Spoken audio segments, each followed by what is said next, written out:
میں رامائن کا وہ آخری شلوک آپ کو سنانا چاہتا ہوں جب راون کا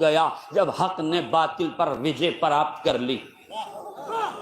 آج میرا جملہ واضح ہو جائے، جب لٹیرا مارا گیا اور جس کو اذیت دی گئی تھی وہ کامیاب ہو گیا، تو جب لٹیرا مارا گیا آخری مرحلے میں ہے، ایک مرتبہ شری رام جی اپنے بھائی لکشمن جی سے فرماتے ہیں کہ سنو رہتا شری لکشمن، سنو بھیا لکشمن، یہ جو راون ہے نا بڑا گیانی تھا،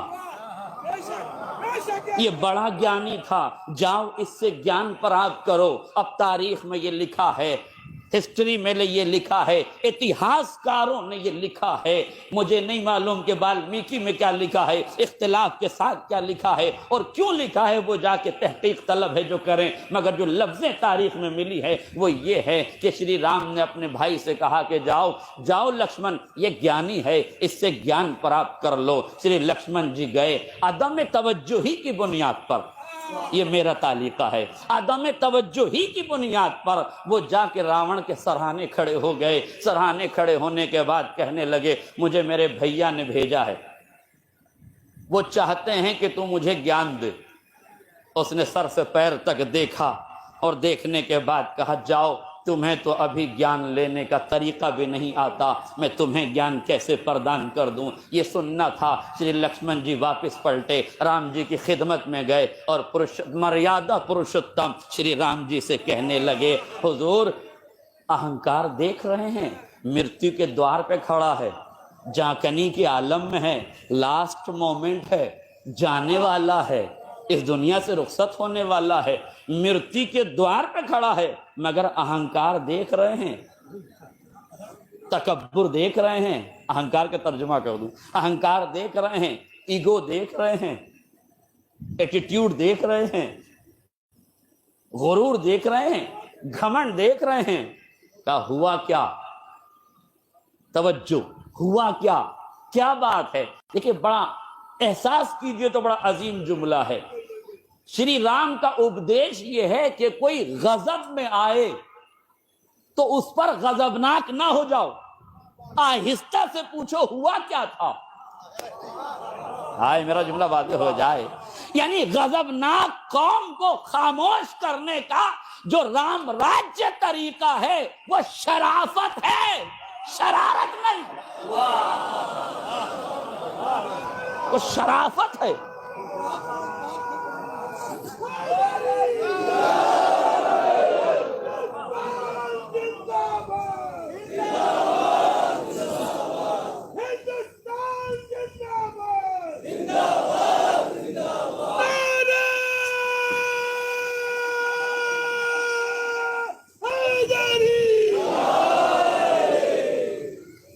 غور فرمایا آپ نے، فوراً انہیں شانت کیا، خاموش رہو تھوڑی دیر، اب بتاؤ ہوا کیا؟ کہنے لگے براتا شری مرتیو کے دوار پہ کھڑا ہے، مگر کتنا اہنکاری ہے، کتنا متکبر ہے، کتنا غرور میں مبتلا ہے، کہہ رہا ہے تمہیں تو ابھی شکشا پراپت کرنا نہیں آتا۔ شری رام مسکرائے، مسکرا کے پوچھا تم کھڑے کہاں تھے؟ تم کھڑے کہاں تھے؟ کہا میں اس کے سرہانے کھڑا تھا۔ کہا تو پھر غلط جگہ کھڑے تھے، گیان گرو کے چرنوں سے پراپت کیا جاتا ہے، تمہیں پائنتی کھڑا ہونا چاہیے۔ میرے عزیزوں یہ ہے رام راجیہ کی وچار دھارا کہ جہاں تعلیم حاصل کی جائے وہ مقام بھی لائق احترام ہوتا ہے۔ یہ ہے رام راجیہ کی پریبھاشا کہ جہاں سے ایجوکیشن ملے، جہاں سے تعلیم ملے، اس مقام کا مہتو یہ ہے کہ سرہانے نہ کھڑے ہو، پائنتی کھڑے ہو۔ بھائی کا اپدیش سنا، فوراً پہنچے، جانے کے بعد پائنتی کھڑے ہوئے، راون کی آنکھوں میں آنکھیں ڈال کے کہا اب تو مجھے گیان دے دو، اب تو میں صحیح جگہ کھڑا ہوں۔ اب جملہ سنیے، آخری فرق تک توجہ چاہتا ہوں۔ راون نے جیسے ہی یہ سنا، یہ دو روایتیں ہماری سن لیجئے تاکہ بات کو سمجھنے میں آسانی ہو جائے۔ معصوم فرماتے ہیں خذ الحکمت ولو کان من اہل النفاق، حکمت جہاں سے پانا لے لینا چاہے نفاق کے سینے ہی میں کیوں نہ ہو۔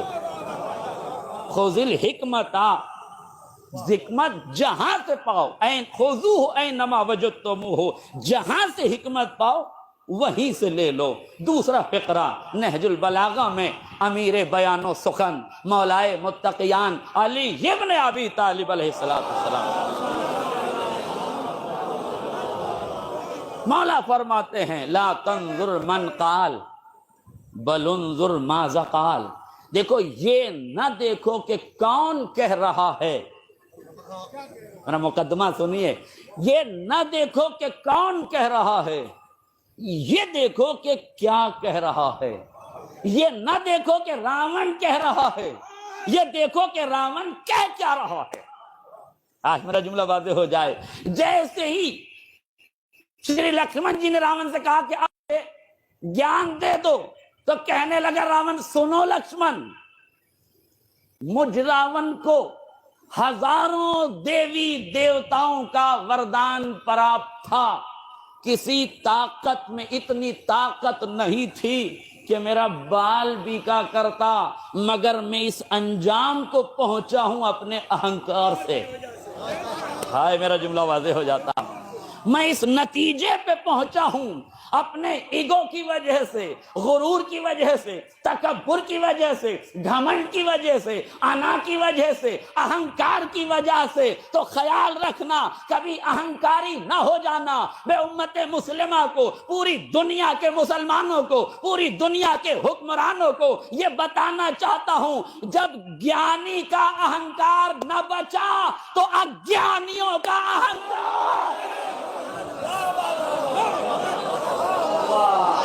نعرہ تکبیر، آخری آدمی کا بھاگ اٹھانے، نعرہ تکبیر، نعرہ رسالت، ہندوستان، ہندوستان، اسلام، نعرہ حیدری۔ ایک صلوات پڑھ دے محمد اور آل محمد کو۔ ہندوستان تک ٹھیک ہے، بس ہندوستان۔ اہنکار کسی کا بھی نہیں بچے گا، اتنا بڑا گیانی تھا مگر اہنکار کی وجہ سے مارا گیا، اتنا بڑا گیانی تھا اپنے اہنکار کی وجہ سے ڈوب گیا۔ اس کا مطلب یہ ہے میرے عزیزوں، برا نہ مانیے گا، میں یہ نہیں کہہ رہا ہوں کہ حجاب کے خلاف ریلیاں نکالو، حجاب کے خلاف ریلیوں کی ضرورت نہیں ہے، اپنی بچیوں کو باحجاب بنا دو، اپنی بچیوں کو باحجاب بنا دو، اس لیے کہ حجاب انسانی نظریہ ہے، حجاب ہندوستانی سبھیتا ہے، یہ اسلامی نظریہ بعد میں ہے، ہندوستان کی سبھیتا پہلے ہے۔ دیکھیں کچھ چیزیں فطرت میں ودیت کی گئی ہیں۔ امریکہ نے ایک گڑیا بنائی جس ڈال کا نام رکھا باربی ڈال، بہت سے لوگ جانتے بھی ہوں گے اس سلسلے میں۔ امریکہ نے باربی ڈال کیوں بنائی؟ تاکہ ایران میں بے حجابی کو عام کر دیا جائے، لہذا اپنا پروڈکٹ بنا کر بھیجا گیا ایران کی جانب۔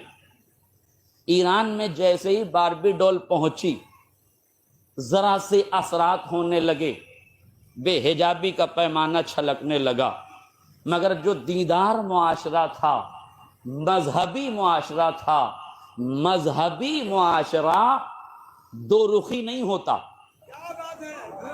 دیکھیں برا نہ مانیے گا، میں چھوڑتا کسی کو نہیں ہوں، مذہبی نظریہ رکھنے والے، مذہبی وچاردھارا رکھنے والے دوغلے نہیں ہوتے، ان کے یہاں جو مجلس کا پردہ ہے وہی شادی کا پردہ ہوتا ہے۔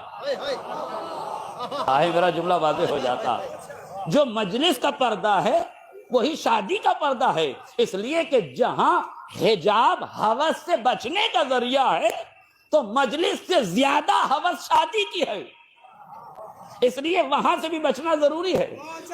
ظاہر ہے جو دیندار معاشرہ تھا اس میں محسوس کیا، ایک عالم دین نے اپنی بچی کو تربیت دی تھی، ان کی زوجہ بھی تربیت یافتہ تھی، زوجہ نماز کے لیے کھڑی ہوئی ہوتی تھی تو بچی کے سر پہ اسکارف لگا دیا کرتی تھی، بچی روزانہ اسکارف لگاتی تھی، ماں کے پہلو میں کھڑی ہو جاتی تھی۔ اچھا اسکارف بچی کے وہی ماں لگائے گی جسے خود لگاتا ہو،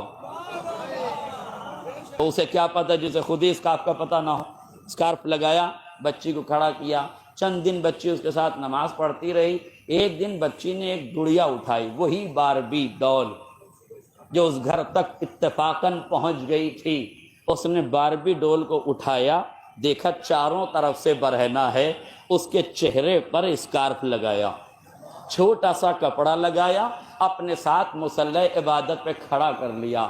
باپ نے اس منظر کو دیکھا، محسوس کر لیا کہ دشمن کی سازش کو ختم کیسے کیا جاتا ہے. کمپنیوں کو متوجہ کیا گیا، امریکہ نے باربی ڈول بنا کے بھیجی ہے، اب ہم ایک ڈول بنائیں گے جس کا نام مریم رکھیں گے، جس کے چہرے پہ حجاب لگائیں گے، اسے امریکہ میں بھیجیں گے اور دنیا کو بتائیں گے کہ ننگے سماج کو حجاب کیسے پڑھایا جاتا ہے.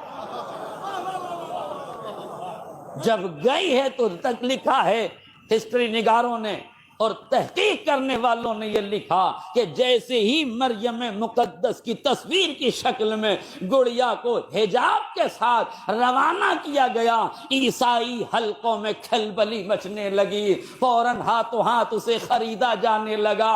باربی کی ساری تجارت ختم ہو گئی، مریم مقدس کے ذریعے سے حجاب ننگے سماج میں رائج کر دیا گیا.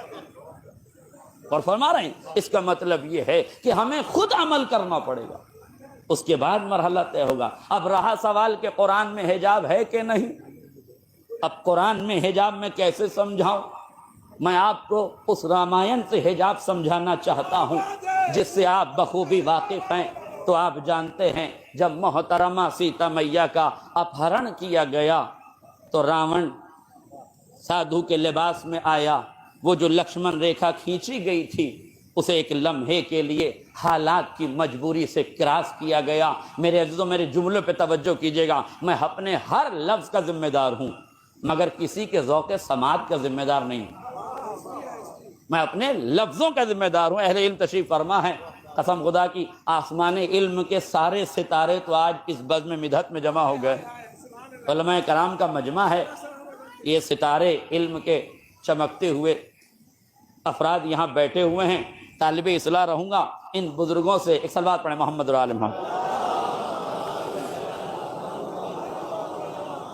مرحوم فیروز حیدر صاحب قبلہ نے بڑا خوبصورت جملہ کہا تھا، اگر میری ماں بہنوں تک یہ جملہ پہنچ جائے تو میں سمجھوں گا میری مجلس کا حق ادا ہو گیا. وہ کہتے تھے شری لکشمن جی نے ایک ریکھا کھینچی تھی، اگر مجبوری میں بھی اس ریکھا کو پار نہ کیا گیا ہوتا تو اتنی بڑی رامائن عالم وجود میں نہ آتی.